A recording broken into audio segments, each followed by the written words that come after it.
GM mga bossing, so right now pag-usapan natin is yung Ondo. Kasi di ba pinost ko sa Discord natin, ayan, watch out kasi nasa accumulation area na yung Ondo.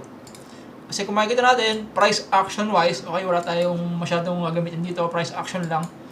After ng puro downtrend or down move ng price action, nagkaroon na siya ng accumulation, ano.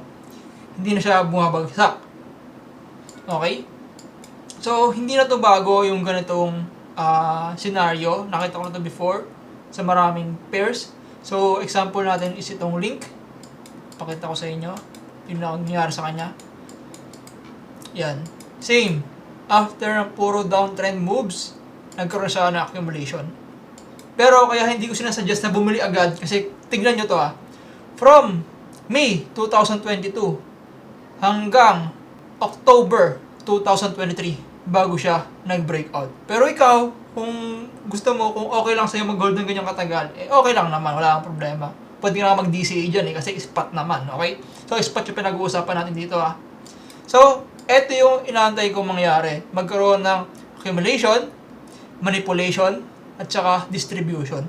So, pag nangyari to, pag nagkaroon ng manipulation, balik ka sa Ondo. Wait lang.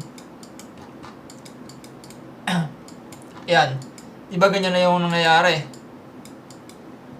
Accumulation, tapos gusto natin magkaroon ng manipulation dito. Yan. Pero hindi tayo agad bibili dito kasi paano kung magdire-diretso pababa, diba? Ang next natin hihintayin is bumalik, diba? From accumulation, manipulation, punta rito yung price sa araw natin. Yan. Yan. So, nandun yung price. So, hindi tayo bibili dyan Wait natin, bumalik dito sa area na to. Yan. Pag bumalik na sa area na to, doon tayo bibili. Kasi, ito, mas mataas na yung chance na AMD nga yung nangyari. Ano yung AMD? Accumulation, manipulation, and then distribution. Kagaya ng nangyari sa link. Makikita nyo dito, accumulation, ganyan-ganyan lang yung price. Manipulation, yan, nalaglag. So, marami nag-short kasi akala nila didiretso na. Pero hindi, bumalik yung price. Bumalik dito. And then, nag-trade na sa distribution. Tumaas na. So, ganon ko rin tinitingnan i-trade itong Ondo. And kung ito na ba yung pinaka accumulation area niya, ito lang ba? Yan, yung 0.29 at saka itong 0.23 is hindi rin kasi possible pa to. Yan. Delete mo na to. Possible pa ganito mangyari dyan.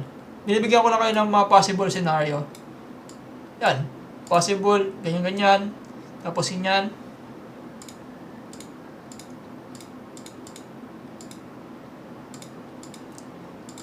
Yan. Possible ganyan mangyari na accumulation. Kaya, kung ngayon ka bibili is hindi ko pa masasuggest kasi wala pang clear na kung saan papunta yung price ni Ondo. Okay? So, wait natin yung confirmation. Isa naman is kapag nag-breakout sa taas. Iba yan, accumulation. Tapos, nag-break sa taas. Wait natin, mag-retrace. Tapos na tayo papasok para ma-ride natin sa another move upside. So, ganun ko planong i-trade tong Ondo. So, wait tayo ng confirmation. Huwag natin basta pasukan. Pero kung ikaw gusto mo mag-DCA na dyan, it's up to you. Spot naman yan. But then, hindi ko marirecommend kasi hindi natin alam kung gaano katagal to na pupunta or maglalaro dito sa consolidation area na yan. So, yun lang mga bossing. Good luck sa mga trades nyo Peace out. God bless. Bye-bye.